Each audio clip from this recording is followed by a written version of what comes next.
سلامونه ستړي مشه یا الله مو په خیر راوله الله دې وکړي چې ټول روغ او جوړ به وي بیا هم راځو د پاور پاینټ د درسونو لړۍ ته نن اتم درس دی فکر کوم بالکل نن اتم درس دی او خپل درس ته به دوام ورکو انزر ټاپ کې مونږ تیر ورځ یا تیر درس کې تر دې پورې درس ویلی و ات اینز پورې نن د زوم برخه وایو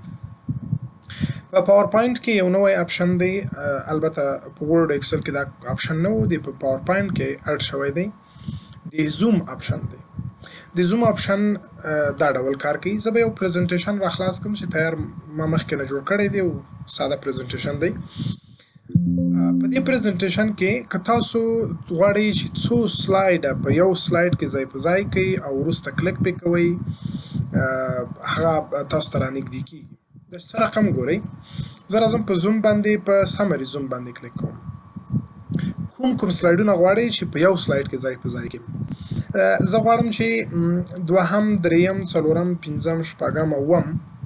یا هر څومره چې تاسو غواړئ دا سلایډونه به انتخاب کړئ دې ته به انزرټ ووایي دا کوم شپږ سلایډه چې ما انتخاب کړل دا په یو سلایډ کې ځای په ځای شو اوس به یې سلایډ شو کوئ شفت F15 سره دا چې کله سلایډ شو شي اوس هره برخه تاسو غواړئ راخلاص کړئ یا هر سلایډ راخلاصوئ نو تاسو په هغه سلایډ باندې کلیک کوئ هغه به تاسو ته رازوم شي نږدې شي اوس په هر سلایډ باندې کلیک کوئ هماغه سلایډ تاسو ته نږدې کېږي په دې ډول بیا کلیک وکړئ بیا لرې کېږي کوم سلایډ چې غواړئ تشریح کړئ په هغه باندې به کلیک کوئ دغه حالت ته زوم وایي او بیرته زه سکیپ پریس کوم دا د زوم اپشن وظیفه راځو څنګ کې بل اپشن لینک دی لینک غواړئ په یو سلایډ کې د یو فایل لینک راوړئ یا یو فایل سره لینک ورکړئ د دغه سلایډ کلیک به وکړئ وربشئ لینک ته مثال زه غواړم یو بل پریزنټیشن له دې پریزنټیشن سره لینک ورکړم چې یو پریزنټیشن لرم دا به انتخاب کړم د کوم ټکسټ چې دی اوکې ورته اوس که غواړئ چې دا پریزنټیشن راخلاص کړئ کنټرول به ونیسئ په دې لینک به کلیک وکړئ یس به ورته ووایي تاسو به هماغه مربوطه پریزنټیشن راخلاص شي دا د یو فایل لینک دی دا فایل که پی ډي اف فایل وي که پاور پاینټ فایل وي که ورډ فایل وي ویډیو وي آډیو وي کولی شي د هر فایل لینک تاسو د دې اپشن په واسطه اډ کړئ څنګه بل اپشن اکشن دی اکشن د اکشن بټنو سره کار کوي اکشن بټن څه شی دی تاسو ورشئ شپ ته په شپ کې آخرې برخې ته لاړ شئ دلته موږ اکشن بټنز لرو په دوی کې چې کله تاسو یو بټن رسم کوئ تاسو ته د اکشن بټن اپشن نه راخلاصوي څه وایي دا بټن چې کوم موږ رسم کړی دی د دې دنده ده نیکسټ سلایډ یا کلیک پې وکړئ تاسو ته سلایډ چینجوي تاسو کولی شئ بیخي دنده ور چینج کړئ ران پروګرام ته ورشئ یو فایل ورته انتخاب کړئ راخلاص شي یا همدغه دنده ورکوئ همدا دنده دې ولري کولی شئ دې بټن ته ساوند هم ورکوئ ساوند به کلیک وکړئ اوکې به ورته ووایي اوس چې کله سلایډ شو کوئ په دې بټن کلیک وکړئ تاسو ته به سلایډ چینج شي دلته هم کولی شي یو بټن ورکړئ چې بیرته تاسو پخواني سلایډ ته یوسي خو دا چې موږ سره اروکي شته اروکي بټن په واسطه به سلایډونه چینجوو نو دو بټنو ته ډېر ضرورت نه کېږي کومنټ دی که کوم پاور پاینټ دغه سلایډ کومې مشخصې برخې ته نظریه ورکوئ نو تاسو ورځئ په کومنټ کلیک کوئ دلته یو برخه درته خاصېږي کولی شئ کومنټ ورکوئ نظر ورکوئ خپل نظر شریک کړئ کنټرول انټر به یې کړئ دا نظر دلته ثبتېږي په دې برخه کې دا کومنټ ثبت شو په دې برخه کې کومنټ ورکوئ بیا هم ورځئ کومنټ باندې کلیک کوئ کومنټ لیکئ کنټرول انټر یې کړئ چې دا کومنټ په دې برخه کې ثبت شي اوس دلته چې په هر کومنټ باندې کلیک کوئ تاسو ته سیګنال ښیي تاسو ته هغه برخه ښیي چې دا کومنټ د کومې برخې مربوط دی دا چې دا کومنټ څنګه ډیلیټو دا بیا دلته موږ په ریویو ټیب کې هم دا اپشن لرو چې څنګه تاسو به دا کومنټ ډیلیټ کړئ خو داسې نه هم کېږي چې کله په دې بټن کلیک کوئ په دې ډیلیټ باندې ډیلیټ ټرید ورته وایي دا هم کومنټ ډیلیټوي ټکس باکس دی بله موضوع ټکس باکس ده ټکس باکس په پاور پاینټ کې ډېره مهمه موضوع ده ټکس باکس د لیکنې په خاطر دی خو په پاور پاینټ کې ډېر مهم ځکه دی که چیرې تاسو یو نوی سلایډ اډ کوئ او په دې سلایډ کې ټکس باکس ونه لرئ نو هیڅ امکان نه لري تاسو لیکنه وکړئ لکه دغه سلایډ چې ما اوس راخلاص کړی یو خالي سلایډ لرم په دې کې اوس هیڅ امکان نشته چې زه لیکنه وکړم ځکه زه ټکس باکس نه لرم د دې په خاطر چې تاسو لیکنه اټ کې تاسو ورځي ټکس باکس ته ټکس باکس پر رسموي بیا وروسته کولی شئ په دې کې لیکنه دا ډېر مهم دی په پاور پوینټ کې نو هر سلاید کې چې تاسو لیکنه کوئ ضرورت دی چې تاسو باید ټکس باکس ولرئ راځم بل اپشن ته انسرټ ته بل اپشن مونږ هیډر او فوټر لرو په پاور پوینټ کې هم مونږ هیډر او فوټر برخه لرو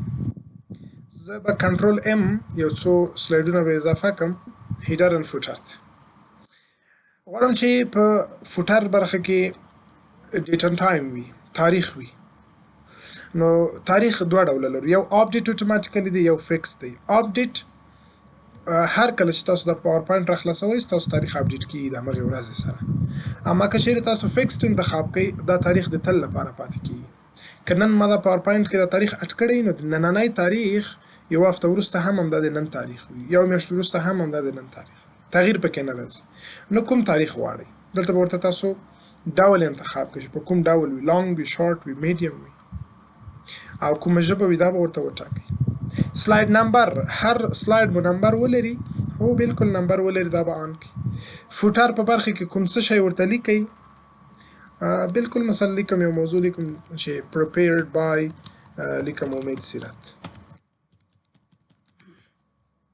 دا اپلای یو سلاید ته اپلای شي که اپلای ټو آل ټول څومره سلایډونه چې لري ټولو ته اپلای شي ټولو ته دې اپلای شي نو په اپلای ټو آل به کلیک وکړئ اوس د سلاید اخري برخې ته وګورئ لاندې برخې ته په چپ طرف کې ډیټ ان ټایم دی په منځ کې هماغه کوم شی چې ما prepared by لیکلی او په ښي طرف کې سلاید نمبر په یو سلاید کې دا مونږ جوړ کړه ما کله چې سلاید چینجوئ په ټولو کې د تکرار راځي او تاسو مجبور نه یې چې هر سلاید کې دا بیل بیل جوړ کړئ دا د هیډر فوټر موضوع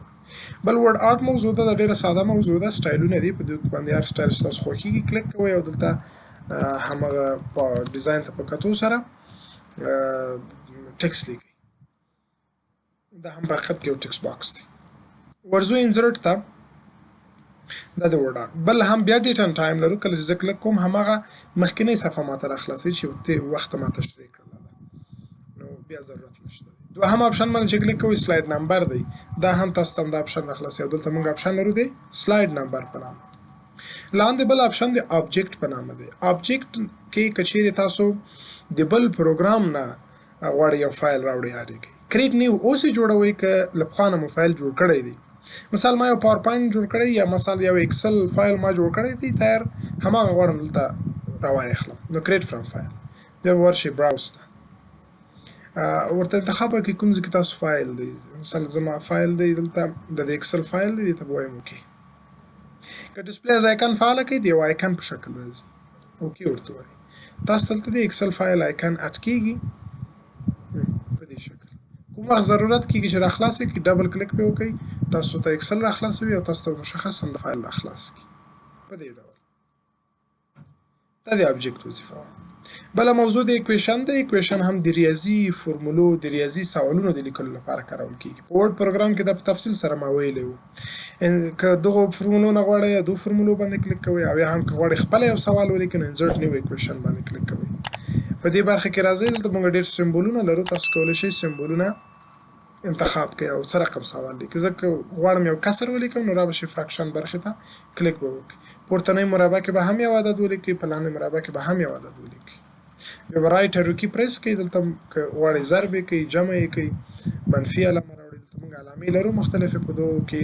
تاسو هغه مشخص یو علامه پیدا کوئ زه به مثلا جمع کړم بیا غواړم کسر ولیکم بیا به ورشئ فراکشن ته بیا به په دې ډول څه ولیکئ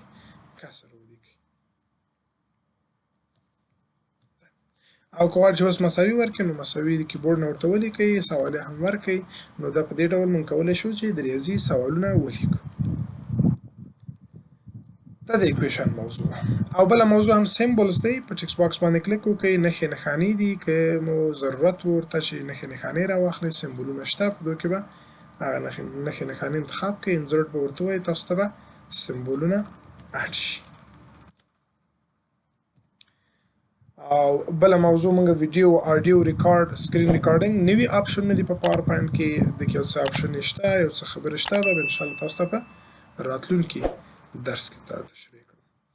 او ډېره مننه ښه وخت